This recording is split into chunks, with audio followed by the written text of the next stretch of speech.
Thank you, everyone. Thank you once again. The only way to spend your Saturday here with us on the Johnny Torch Live broadcast. It's Saturday night, and where else would you rather be? Nowhere else but here. We didn't do a show last week, but I've been trying to keep the channel busy, and I foresee great things in the future because I've got a lot of stuff to talk about. Daredevil Born Again Season 2 just finished. I gave some thoughts to that on Twitter, but we're going to have to do a video review for that whole season. I'm probably going to watch the season again before I get rid of Disney Plus. And I'm watching Maul, Shadow Lord. Is that what they call it? The Darth Maul show. And I'm halfway through that. We may or may not do a separate video for that. I might just throw it into another broadcast, another live show. This, of course, is Torch News Roundup number 303. I didn't remember to put that in the title here, but it's Johnny Torch Live number 275, 275 live broadcasts we've had. And we've got another great one coming up for you tonight. Sitting high atop stately Torch Tower, looking down upon the fair metropolis below. We've got a lot of stuff to talk about. And we've got a few different kind of segments here we'll be doing. And, of course, I'm pretty sure we'll be having some rants if some of these topics strike me the right way, which I'm sure they will. All right, so first of all, you know the deal. You know the first order of business. We've got to pitch The Adventures of Bullets, Bourbon, Private Eye. Against All Odds is available for you right now. I'm still hard at work on issue number 14, which is called Gimme Shelter. And we'll show the cover of that one in a little while. But right now, I want you to focus your attention on this one because this is the one that is available to you right now.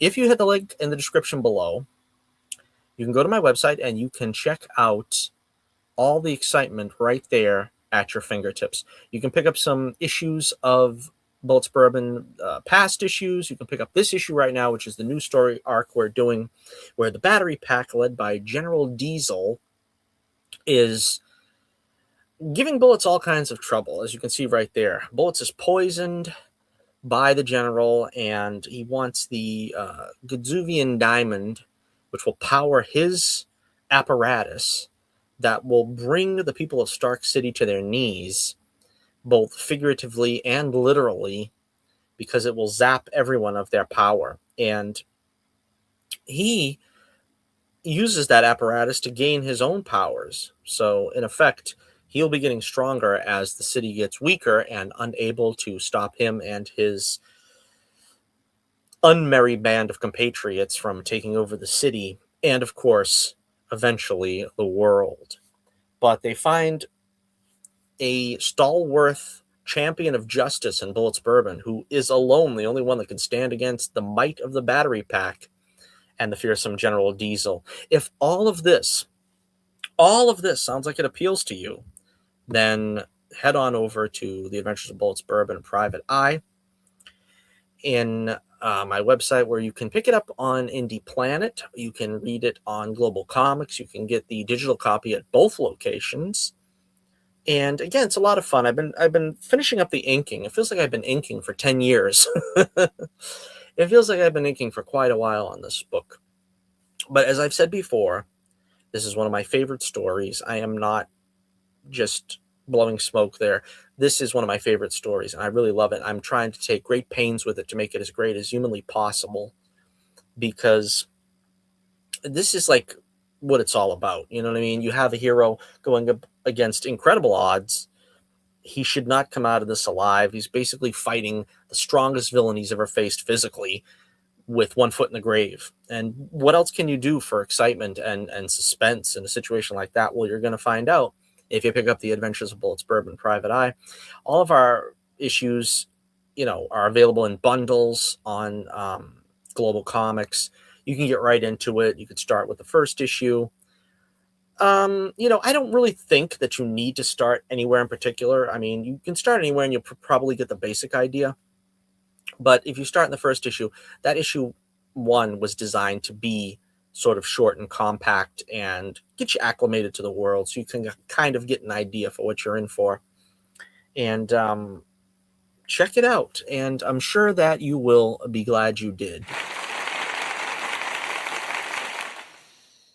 Satisfied readers all over the world. All right, so let us now go on to business. And the first order of business, we got a lot to talk about. I'm sure I'm going to have many rants if I'm any judge of how these things go. The first order of business is a sad one. We are going to eulogize the great Gerry Conway, who passed on a couple of days ago, about a week ago now. He was famous for many, many stories. He did Spider-Man for quite a while, and I think that was his greatest work as a writer, was on Spider-Man in the early 70s. He co-created quite a number of characters, including the Punisher, Jason Todd, Power Girl, Firestorm, Steel, Ben Reilly. It looks like there's a whole bunch of them here on this list, but Vixen. But his great claim to fame, I think, was Spider-Man. He did the first, he was responsible for writing the first crossover between Spider-Man and Superman, which was, I think it was exactly 50 years ago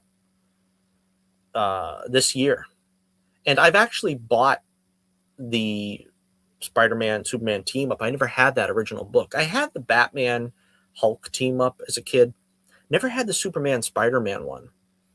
And it's I'm only halfway through it, but it's really great to see how he had a flair for both of those characters. He really knew how to write both of them. Of course, I think his greatest claim to fame is possibly, the night Gwen Stacy died or the day Gwen Stacy died, depending on which comic you read. The title changed both on the cover and the inside, but that was a different kind of story. And I remember reading that one as a kid, and I mean, I was really young too. I mean, I was probably 5 or 6 years old, and this just never happened. It was a landmark moment. A lot of people, I think, say this is the end of the Silver Age. I don't know if I completely agree with that.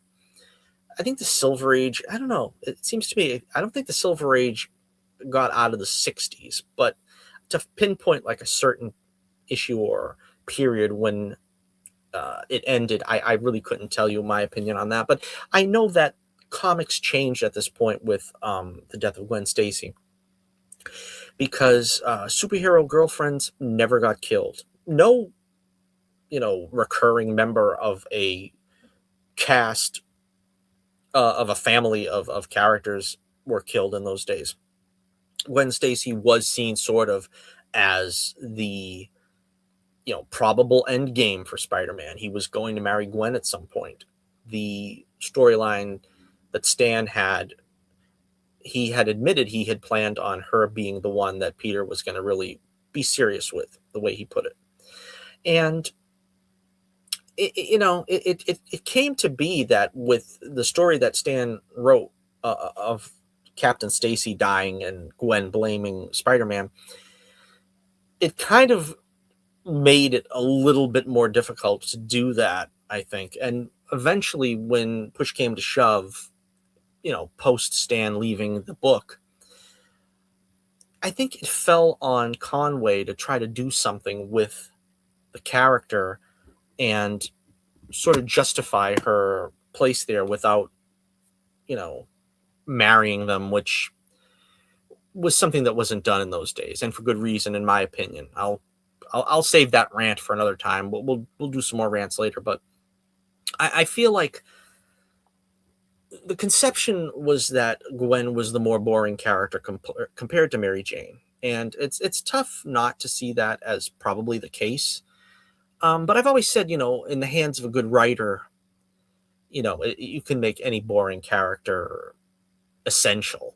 I think with Gwen, had she lived, she probably would have become what Lana Lang was for Superman. I kind of feel like Lana Lang is the Gwen Stacy that lived. And it wouldn't have been pretty. because writers have never known what to do with Lana Lang all throughout Superman's history. If you read any kind of version of Superman, there's so many different things. I mean, she's a single mother in Superman 3. In the animated series, they made her like some kind of a fashion designer mogul. I think in the comics, she became Clark's broadcast partner when he was on television. And then later on, after Crisis, they made her sort of the one that knew he was Superman, sort of as a confidant back in the early days.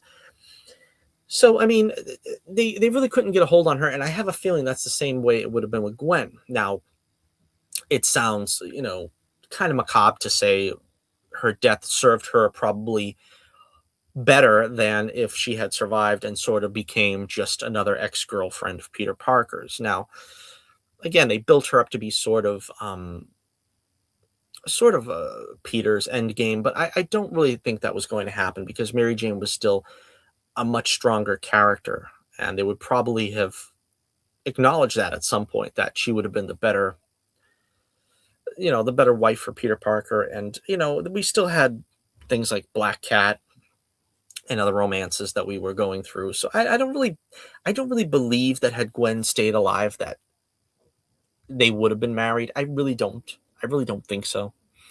But anyway, again, Gerry Conway also created or co-created The Punisher. Another famous story. I couldn't fit all the images on this, but I'll just keep it on this image. But The Punisher, of course, a landmark character that really grew as the decades have gone by. He's become more and more popular, I think, with each subsequent decade. I mean, the Punisher originally was sort of just seen as a Dirty Harry slash, what was that Charles Bronson movie? I can't remember right now. But Death Wish, it was sort of a takeoff on those 70s movies where there was a guy that was going to take justice into his own hands. He was going to do the dirty work that the law-abiding cops weren't going to do, and so forth. And that's kind of where the Punisher was born. And that character really grew and became a big deal more as the stories progressed and as the years went on, because come the 90s, when things were becoming more dark and bleak and superheroes were more anti-heroes at that point, the popularity in the 90s of Marvel characters basically boiled down to Wolverine, the Punisher, and Ghost Rider. And, the altruistic heroes were not as popular. And that all goes back to Gerry Conway's creation of the Punisher. We also had Gwen almost kind of came back as a clone in the original Clone Saga, where he created the Jackal in the classic Spider-Man history of villains.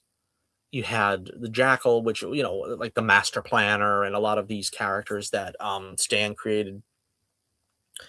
And I liked that storyline. A lot of people, I think, kind of scoff at it now, but it was bringing back Gwen.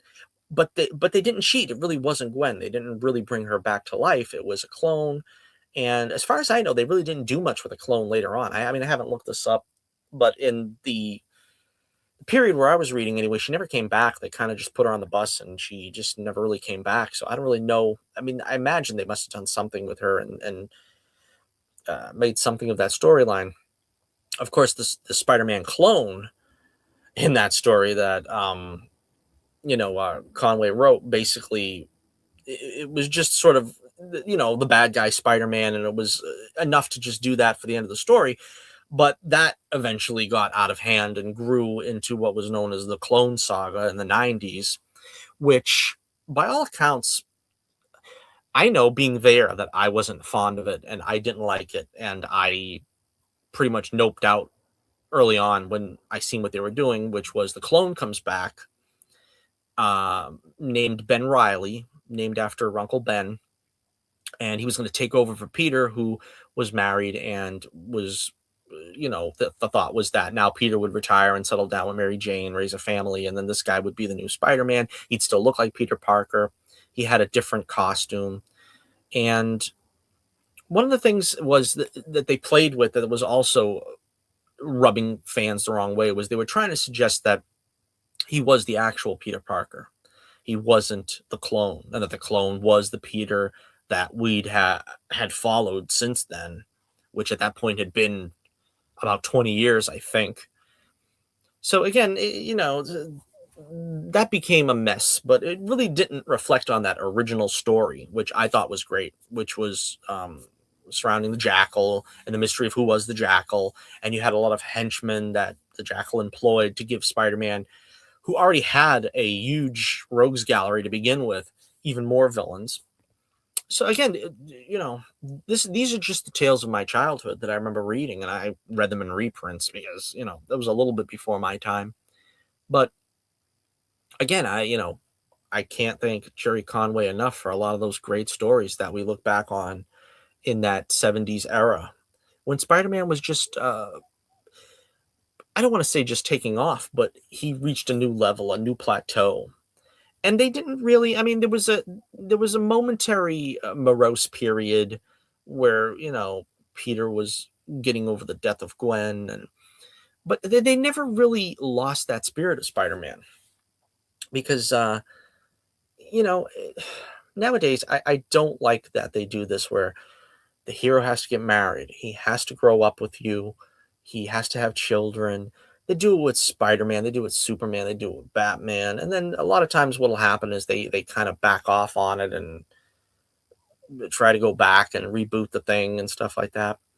And famously, Marvel didn't really like the way it was going because Stan Lee sort of, before he stepped away from the publication entirely, he sort of gave his blessing to have Spider-Man married to Mary Jane, and it became a big, media sensation.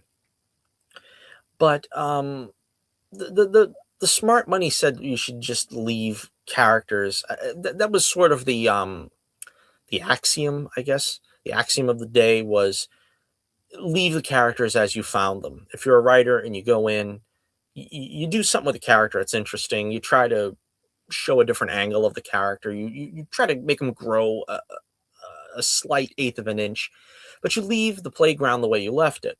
You don't like get them married. You don't get them with kids. You don't do something that's going to make things difficult for the next few guys in the long run because they have to try to figure out what to do with it. And I think things like that happen a lot nowadays, particularly in DC. We got like Damian Wayne now that we got to deal with. And if you don't like that character, like I don't, and some people don't, you kind of stuck with them now. So again, it was a different day, and that was the better approach to things. It wasn't intended that Spider-Man grow up with you. He's always supposed to be young. I mean, of all characters, Spider-Man is supposed to be young. He's supposed to represent the growing pains and the things not really ever working right, the money problems, the girlfriend problems. And when they just continually aged him, it made him difficult to relate to. And, I suppose, if Peter Parker ages with you, you expect him to sort of get married and do this and do that. But I've always said, you know, Peter is supposed to be the original hard luck kid.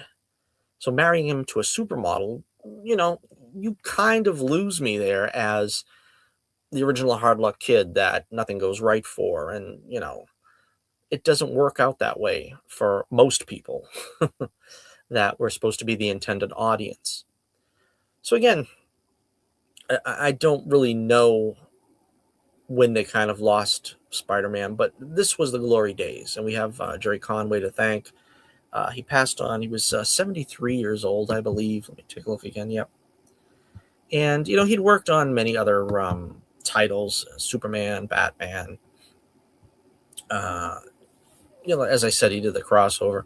So, again, we bid you Godspeed, Gerry Conway.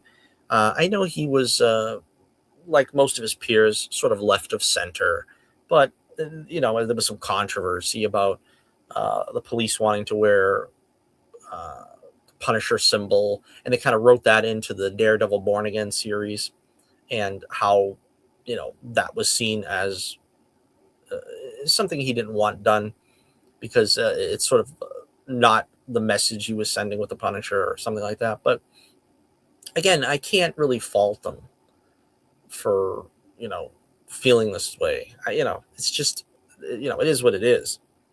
But so once again, thank you to Gerry Conway for the wonderful stories he gave us, for the great legacy in Spider-Man, particularly. Spider-Man being one of my favorite characters. And it's just, another loss. We've had so many of them in recent years. I mean, we just did a couple of weeks ago. We did Sal Buscema, Jim Shooter, Johnny Romita Sr. It's sad that we're seeing a lot of them pass on now from that era. But I guess that this is sort of that era passing by us. And look what we have now in comics. It's not pretty. It's actually pretty sad. But if you have any kind words to say about like the career of Gerry Conway, please put them in the comments below, and I'll read them next time. So we'll move on here. And speaking of that, this is the rant portion. I was talking about this on Twitter, or we're talking about the problem with the comics nowadays, and piggybacking off of what I was just talking about. Comics used to be a soap opera. Comics used to be about these guys that had the powers to move the world, but the woman they loved was just out of reach, and it was impossible for them to get with their leading lady. And nowadays, it's like completely different, the opposite, where we have to have the object of their affection discover their secret identity from the jump. I mean, there used to be such a beautiful, difficulty, dilemma, that they couldn't tell their loved one that they were a superhero. They couldn't put them in any danger. But we've completely robbed the genre of that when we've completely destroyed the secret identity, the concept of the secret identity. The secret identity was meant as an insurance to protect the loved one, to protect the girlfriend. And when we lost that, it was just, and the reason why we lost it was because feminism. It was, we can't have the girl looking that stupid. She can't figure out he's Clark Kent because he has glasses on. What is she, stupid? We had a lot of like brilliant thinkers trying to, change the rules of the genre because we had to adapt with the times, because the girl looked foolish. But that has nothing to do with that. It's so stupid, because it's the same thing with anyone. I mean, Jimmy Olsen didn't know he was Superman because of the glasses, neither did Perry White. So, I mean, trying to use that excuse on Lois, it really doesn't, it doesn't work. But, especially Stan Lee. I've got most of the images up from this collage, I guess, of images from work that Stan Lee did. Now, they did it in DC too, but Stan Lee was a master at this. He understood that comics were a soap opera, and that basically you kept people invested because it wasn't just Superman going to the moon and fighting on the moon and coming back, and Batman didn't just beat up the Joker and come back. There was the emotional core to the hero's life. And I think that's what separated Marvel, at least at that point, was that he got very densely into that. And he knew that that was the hook, that you wanted to see these guys do good. The female readers ate it up. The male readers could sympathize. I know how hard it is to get the girl, and the girl wants to be desired by the hero, but it's just a soap opera that goes on, and you can keep feeding it storylines, and it never goes away unless you let it. But the idea is that there's always that strive, there's always that yearning, and there's a reason why the fairy tales end with "and they lived happily ever after," because the idea is that once you've gotten married, once you've started a family and you have kids, you're supposed to hand it off to the next generation because you have other responsibilities. You have other things you need to take care of. You have to take care of your wife. You have to take care of your family. You can't go out there and risk your life every day if you've got a wife and children depending on you. And a lot of people will say, well, what about police and soldiers and firemen? Yeah, well, it's supposed to be a little bit different when you're a superhero because you have a greater responsibility. Of course, as Spider-Man's famous, saying, with great power comes great responsibility, and you have a greater responsibility to the world. And you cannot really devote yourself to a family. And that's where the secret identity came in. It also was that Spider-Man couldn't tell Aunt May. And in the more recent movies, you've got Aunt May being pretty much a co-conspirator. You know what I mean? She's a partner in some ways because she knew, like, after, what was it, the first solo movie with Spider-Man. And it's not supposed to be that way. It really is not supposed to be that way. And I feel like there should be a romance in the superhero genre again. There should be sacrifice in the superhero genre again. We have, like, right here, Peter Parker. We were just talking about him. Peter Parker suffered more than pretty much any other hero when he was allowed to, because he couldn't propose to Gwen because she believed Spider-Man killed her father. He couldn't let Mary Jane know he was Spider-Man because he kept ducking out on her and she thought he was crazy, and she ended up always getting fed up with him and going somewhere else.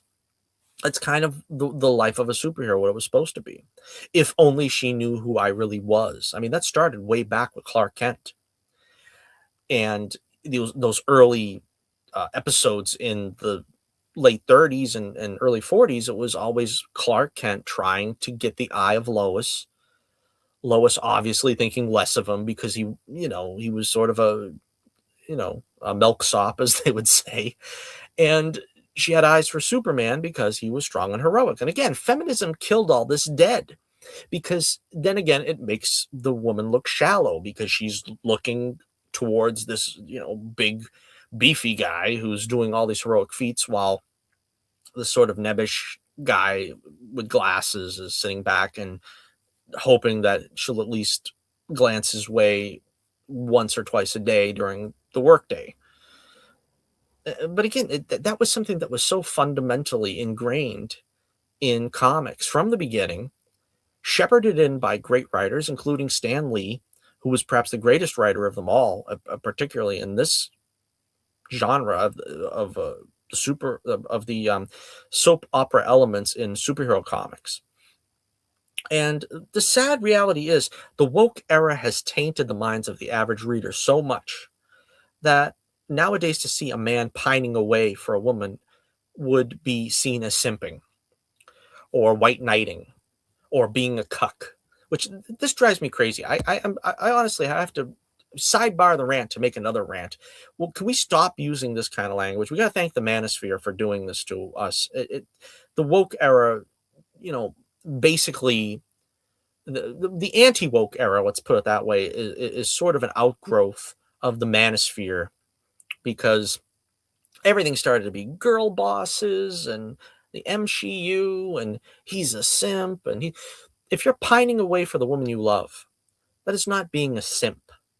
And for all that's holy, will somebody explain to people what being a cuck actually is? That's when a woman is cheating on her husband and the husband doesn't know. A widow is a man that knows that his wife is cheating and approves of it to some extent. He won't divorce her, he won't let her go, and he sort of has to abide by the wife's cheating. That's exactly what those terms mean. It doesn't mean that Spider-Man loses the girl and, Mary Jane is going off and dating someone else and she's cucking Peter because even though they're not married. She had been in a relationship with him, and now she's off having another relationship, and Peter has to stand there and watch. That's not being a cuck. For the love of all that's holy, will you please stop using that word, or misusing the word at least? Because it is driving me insane every time I have to see it on Twitter, hear it on YouTube. Please stop. Just stop. Just for now, just stop. And it's the same thing with simping. I mean, simping is like not reserved for being in love with someone and trying to get them to look your way. If that's the case, then there's probably about 5,000 songs from Motown that we can never play again, because in this current age, people will consider it simping. Ain't Too Proud to Beg. I mean, can we even play that song nowadays? Because everybody would call it simping. And, you know, just go down the list, especially Motown, but like all 60s love songs. Even, you know, before that, if you want to go to the big band era, or even through the 70s and 80s, while there was still good music, up until 1990 when there was no good music anymore, there were always love songs. What were the love songs about? I love you, I need you, I can't live without you. We don't have any romance anymore in comics because people have got this kind of impression. It's on the one side, there's the anti-wokies who think that every man pining for a woman is simping. We've got the feminists on the other side, on the woke side, who don't want women to be seen as the desired object for the hero to win. And it's completely killed romance in comics. And that is something to me that's really sad. And it's even spread out through other fiction as well. It's not just comics, but let's focus on that now because we've got so many great comics in the past to look at and to see how well it was done back when it was done. And so again, it's just it's really a sad comment on the times where I don't think it'll ever return to this level. We'll never really have the real soap opera romance in comics anymore, unless you read my comics, which I would generously offer you to do. All right, so with the rant concluded, let me know what you think in the comments below about is the romance dead in comics?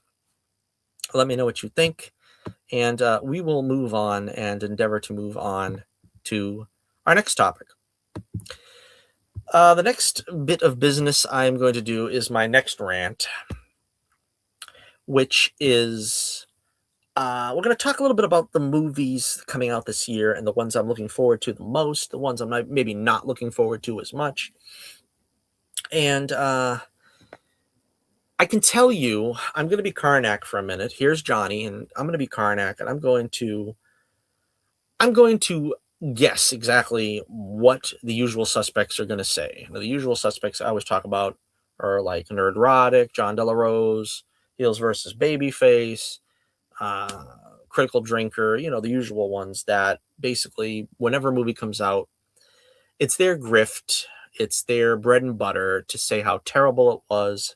They write reviews probably about 8 months in advance about how terrible something will be, and they try to pass it off once the movie comes out. The Mandalorian and Grogu is coming out in a couple of weeks, and I am going to hold up my envelope, and I'm going to say they're going to call it bland, uninspired. They're going to say, who asked for this? They're going to say Baby Yoda was bad, and Empire is bestest, and something Gina Carano.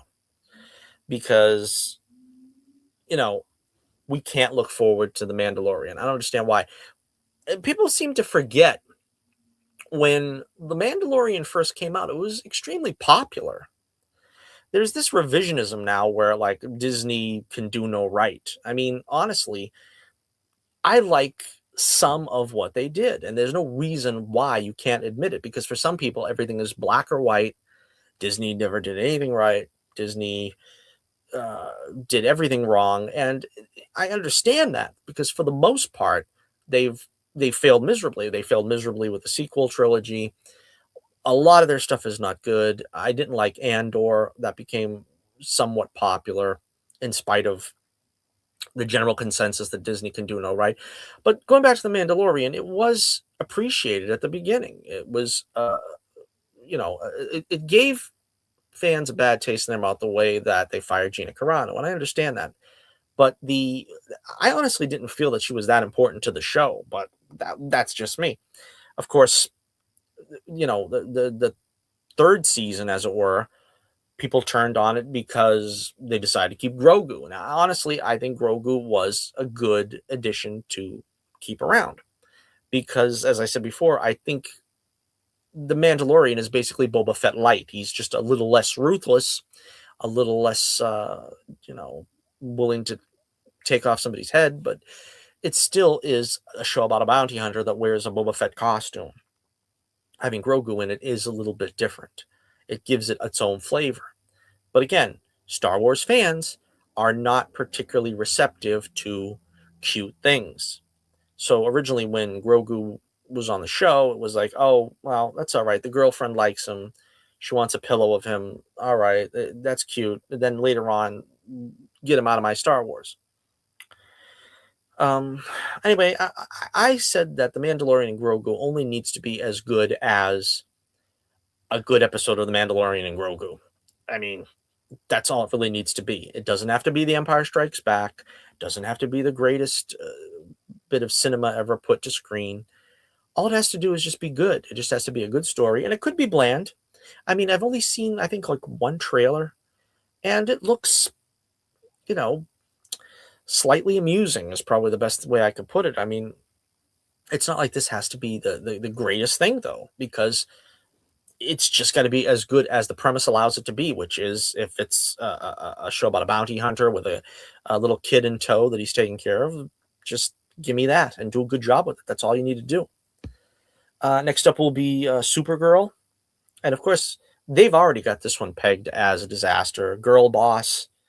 She's a bad example, which in reality, that means she's got a character arc. I mean, again, I don't like bratty Supergirl, but at the same time, I understand the concept of having a character arc. She's going to find herself and become the Supergirl we all knew she could be, yada, yada, yada. It's not rocket science, but then again, it's not really what I want to see, but it's not going to be this dismal, storyline that's going to end with her still being a drunk and and a spoiled brat. They're going to say it's boring. They're going to say Gunn only makes one movie, though he technically didn't make this movie. This was not directed by him. I don't have the director's name here, but we all know what's going to happen. They're going to say, look at the Guardians parallels. It's just like Guardians of the Galaxy. Well, all right, so let's get some comparative elements, but the fact of the matter is, it's not really going to be the same thing. It's not like he was directing this and was behind the director, so to speak, telling him you have to do this, you have to do that. I don't think that's quite what's going to happen. They're going to say crypto's bad because for some reason, again, this is the same reflection on Grogu, which you got a cute dog. The girls in the audience are going to love it. The kids in the audience are going to love it. The grown men, the macho men, are not going to like it, and they're going to be feigning, oh, why is crypto so much in this picture? That's what I mean. It's meant to appeal to more people than just macho guys in their 50s. You know what I mean? This is not exactly what we're shooting for here. We're shooting for the kids and the family audience. At least that's what we're supposed to be shooting for. And I don't see it as a problem. They're going to say Lobo's the only good thing, which I think this movie is going to set up Lobo for bigger things. We'll have to see. Masters of the Universe after that. Too silly. Should have been an epic when it was, sort of a narrow story, which they had to do, I suppose, because they had to set some of it on Earth, which is sort of the original sin of Masters of the Universe in the first movie. It's, well, we don't got the budget to be on Eternia forever. Set half of it on Earth and set the other half on Eternia. It is what it is. They're going to say Jared Leto ruins everything. I don't know why they seem to do that. I mean, I guess because he doesn't have a good track record with successful franchises. It is what it is, but I don't see how he could ruin Skeletor. And they're going to say it's a girl boss movie because Teela's going to have a big part. Eva Lynn's going to have a big part. So, whenever a woman has more than 3 scenes in a picture, it's going to be a girl boss film. That's what we're going to say. See, this is why I rant, though. The woke era is pretty much over. I mean, it's in its dying gasps because certain things, like even like particularly in Masters of the Universe, where they race change a character, they did some things. You have to understand that things that were in the pipeline, they're not going to change. This was being made like in 2021, 2022. So while that script was being made and the casting was being made and this and that, it's not going to change overnight. Stuff is going to take like another good 2 or 3 years before all the stuff that was in the pipeline during the dying ages of woke completely disappears. Um, Again, there are good signs that woke is dying, and that even if we've got some of the last remnants filtering through, it's in its dying phases. So, I mean, I don't need to hear this anymore about what did that actress say? She said something about the movie and how she's a woman and she's having a tough time. And I mean, come on, if you're waiting for a movie to come out where an actor or actress doesn't sink it because they say something stupid, you're going to be waiting an awful long time, honestly, because the actors are all leftists, they're all liberals, the women are all feminists. You're going to hear this kind of crap. Some of them talk their crap a little bit louder. Some of them talk that crap big time.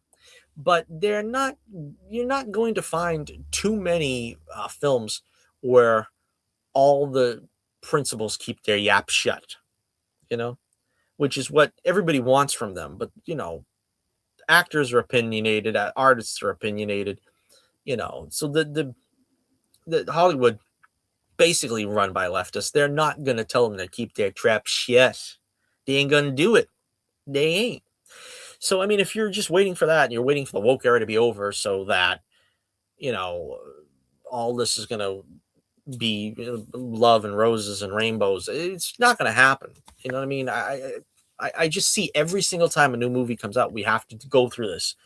This actress said this or this actress said that. Who cares? We know what they think. We don't need to obsess over it. We don't need to have Rachel Ziegler in the front page every time she opens her yap. I was on Twitter today, and then what did I see? That's Rachel Ziegler still, because someone is giving her oxygen, her stupid comments oxygen to keep them at the top of the page. It's like, it's rage bait all over again. She says something, and then, and it's like Brie Larson had to go away and rehabilitate her image for like a good 3 years or something because she said something that nobody wanted to hear. Who cares? I don't care. I just don't. And that's just the way it is. It's like you have to just draw that line in the sand and say, I don't really care what these people have to say. I'm just trying to watch entertainment. If you're going to let it spoil your day, then you're in for a world of pain, a world of hurt. So yeah, rant over for this one as well. Again, I can just tell that none of these movies are going to really satisfy the usual suspects. I think Masters of the Universe had maybe the best chance of it because it's a really masculine character, but they'll find something in it to complain about. They're going to complain about Mandalorian. They're going to complain about Supergirl. They're going to complain about Spider-Man, which it's kind of understandable because they're going to undo that whole last movie. I didn't even talk about Avengers Doomsday, where it's going to be, there's too many characters. They didn't show this character. This character got killed, and I didn't want him to get killed. I don't know. I mean, there's a Herculean task ahead of the director that makes one of these movies because you're not going to satisfy everyone. And we've seen that last year with Superman, with Fantastic Four First Steps, which both films I thought were extremely well done. Not beyond criticism by any means, but they were pretty darn good. And they're two movies that I would like to go back to if I didn't have other things to watch. I mean, I've been busy watching Born Again and Darth Maul, but I would like to slip them on again just to see again because they really were entertaining, which is all you can ask for, is to be entertained by these movies. All right, so let's continue on here. And our next subject, we talked about this briefly last show. I'm going to give it a couple more minutes here with so I can actually pronounce this lady's name right. Adria Arjona. Is that how it's pronounced? I apologize if I'm still butchering it, but I've got her name in front of me now. Adria Arjona was at least allegedly cast as Maxima in Man of Tomorrow. A lot of people are running with calling her Maxima because I don't think James Gunn or, you know, the DCU, Warner Brothers, whatever you want to call it, has come out and officially said this. But apparently that's who she's playing. And there was a lot of controversy at one point on Twitter because for some reason everyone was on her to be Wonder Woman. Again, she's a beautiful woman, extremely attractive, and I've seen her in a couple of things and I like her, but she's just not right for Wonder Woman. She just does not have the Wonder Woman look, and it would be like getting another Gal Gadot. That's what I've been saying. Now, the actress who people are saying they want is Wonder Woman now, because for some reason the smart money changed, and now they're getting off the Adria Arjona bandwagon, and they're jumping on the Eva de Domenici bandwagon, which I guess is how you pronounce this lady's name. Again, I don't really know how to pronounce their names. And she looks a lot more like the Wonder Woman I expect. And we have no confirmation that she's even in Man of Tomorrow, but the I don't know what it was, Instagram or something, a post that she made it look like she was training for a movie, that it would have something to do with the DCU. And I think she even made comments to the effect that stay tuned, that she was going to be announced somewhere in the DCU at some point. A lot of people are thinking Wonder Woman is going to be announced at some point as being in the Man of Tomorrow movie. Some even think that maybe Batman will be announced. I don't know how far that's going to go. I think the only thing we've got confirmation for is Jon Stewart, the actor for Lanterns, will be in it.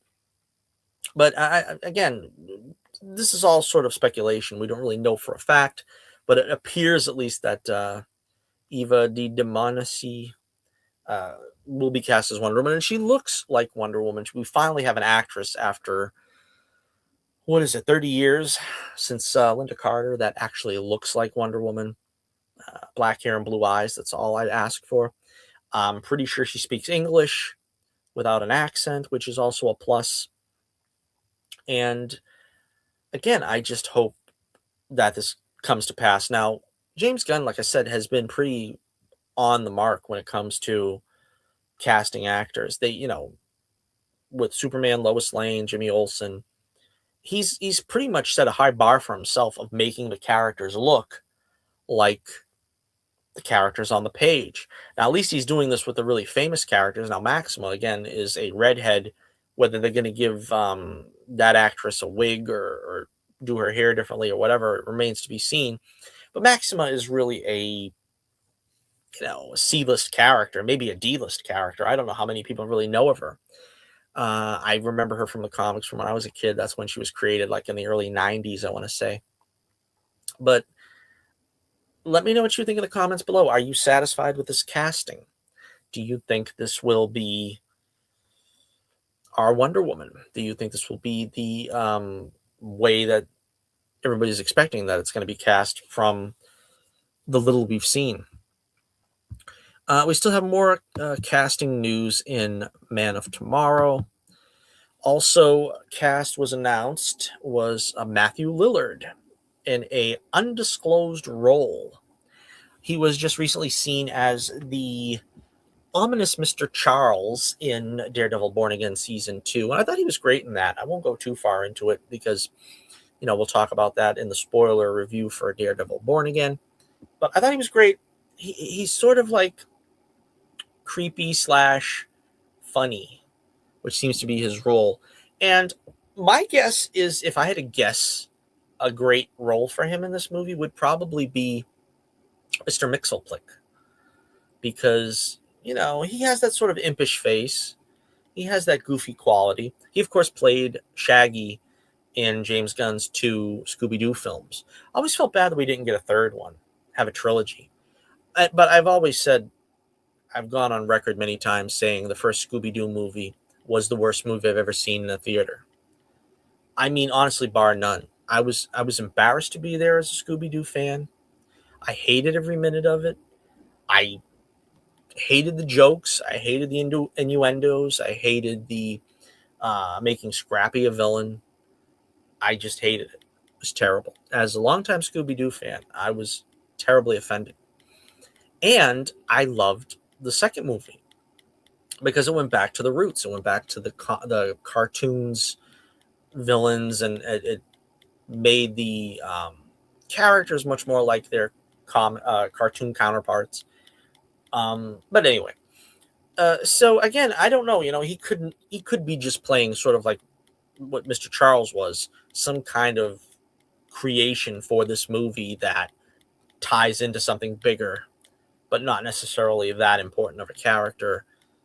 On the level of a Mr. Mixelplick, as some people call him, Mr. Mixius L. Plick, or something like that. I don't know. I mean, I have my own. The way I read these like unpronounceable names is whatever my mother said when she read them to me as a kid. She said Mr. Mixelplick. He's Mr. Mixelplick.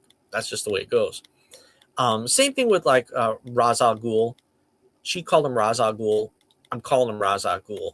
I've actually read some guy, of Arab descent that knows how to speak that Arabic, that it is more closely sounding like Ra's al Ghul than Raish, which I've never believed that sounded right. I don't know why. Raish does not sound right. I know it was in, that's the sad thing, is like it's in the greatest adaptation of Batman, which was the animated series. So every time I think of, Batman saying the name, I think of Kevin Conroy's voice saying Ra's al Ghul. But I don't know. There was also a viral video about a week ago where Denny O'Neil, the legendary creator of Ra's al Ghul, pronounced it more like Ra's al Ghul. So again, it's basically anybody's decision what you want to do. It's sort of like a Han and Han debate. Half the time I call him Han, half the time I call him Han. The movies themselves don't even really solve the problem. I mean, if you look at the animated series, it's Raish. If you look at the Dark Knight trilogy, it's Raz. There'll always be some people. That's like another one I think of is Sherlock Holmes. In the Basil Rathbone series, it's Inspector Lestrade.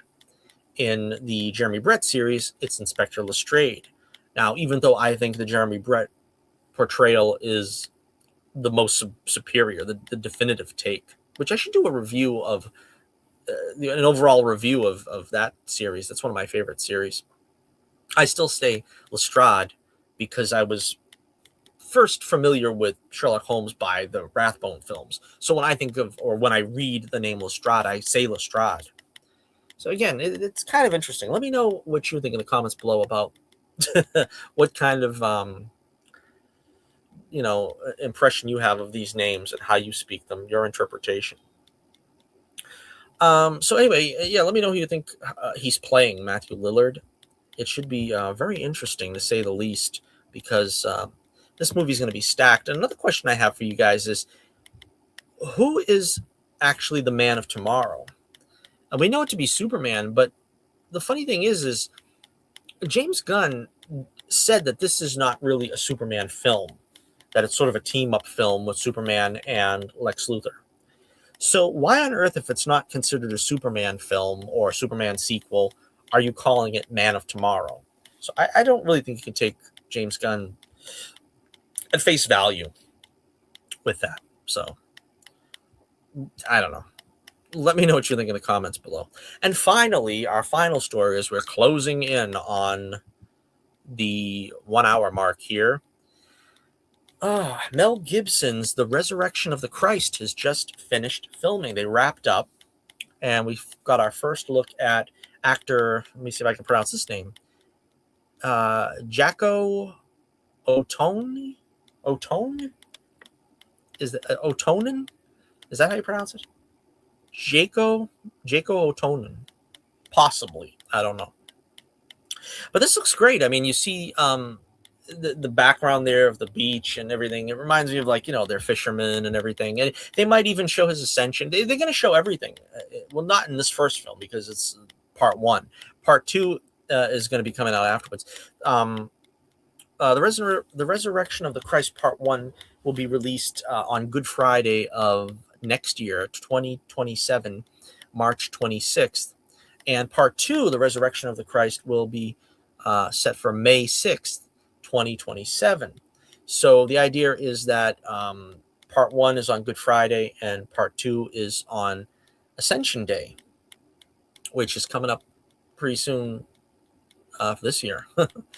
But I don't know. I mean, I like the way he looks. He looks, obviously a little different from the way Jim Caviezel looked. But I'm so glad that Mel Gibson, as you know, he's not going to bend the knee to the woke mob and cast an Arab actor to play Jesus, because Jesus was not Arab. No matter what anybody tells you, and no matter how they try to stress to you that Jesus was black, brown, or anything in between, no, quite frankly, Jesus was white. I don't know how much more plainer I can break it to you, but Jesus was and is from Israel, and that is the Jewish race being there. That's what he looks like. I don't understand people who try to play these games, but again, this all came to pass over the past, I want to say 25 years maybe, where they, the progressives on the left have tried to push this narrative of, a darker skinned Jesus, a Jesus is Arab looking. But the thing is that the Arabs didn't conquer Israel until, I want to say, the 600s. It's ridiculous. The Israelis did not look like Arabs back then. I would hesitate to say that they were as pale as like the Europeans or anything, but to keep fostering this lie is ridiculous. And that's another rant I have. And it just drives me nuts when people do that. And, finally, I think from the past 20 years or 20 odd years, we've got a Jesus actor that at least, somewhat resembles what we think Jesus looks like from antiquity. I mean, I've always said this, I this is another rant really that I'm going on where, the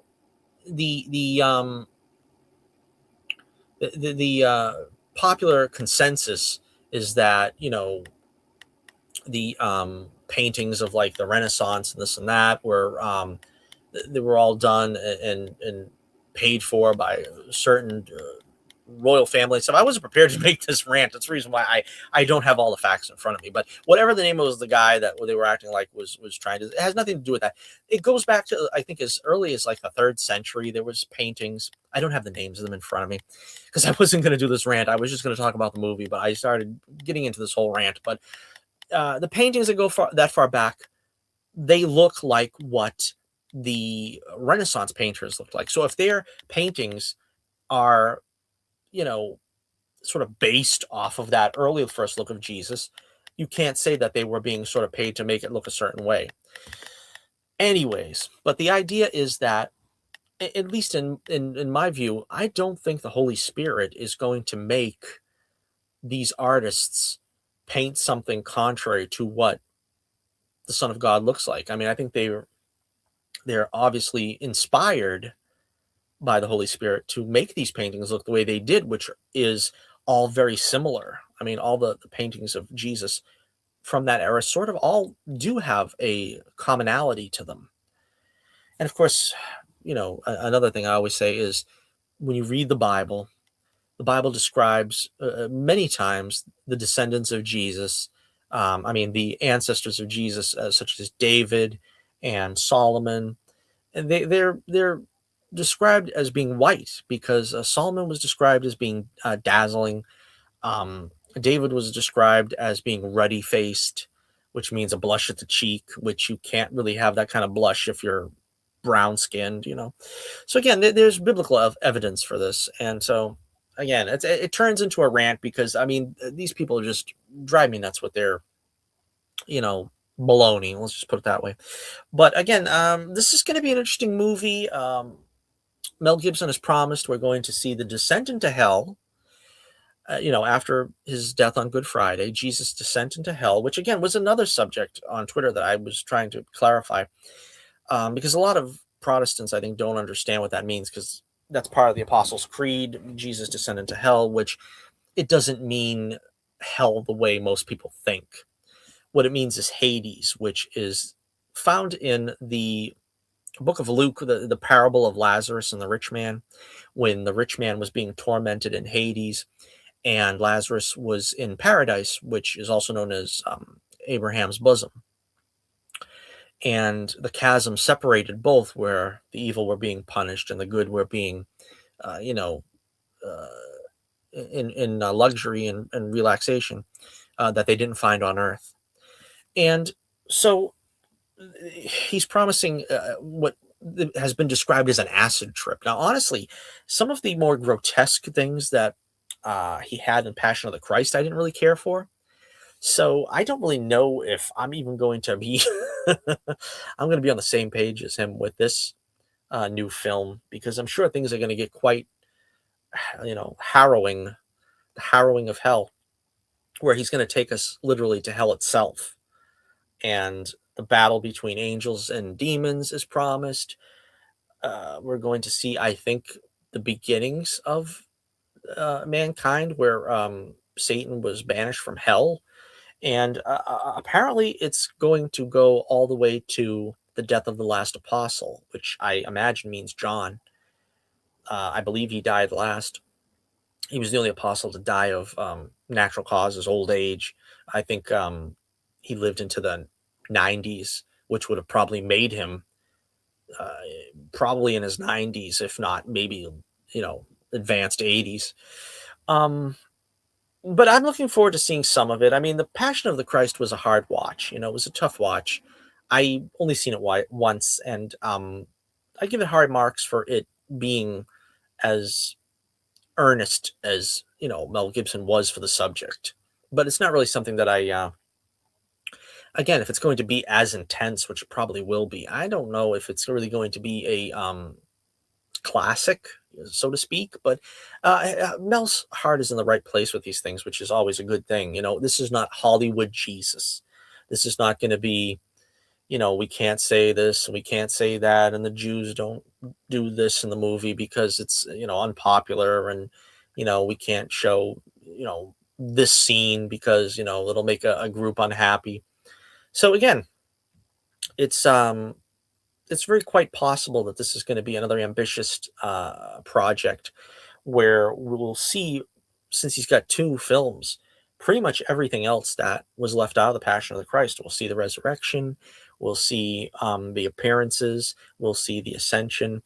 Looking up IMDb and Wikipedia, there's like a lot of like rumored casting. I don't really know how true it is. I think IMDb said King David has been cast.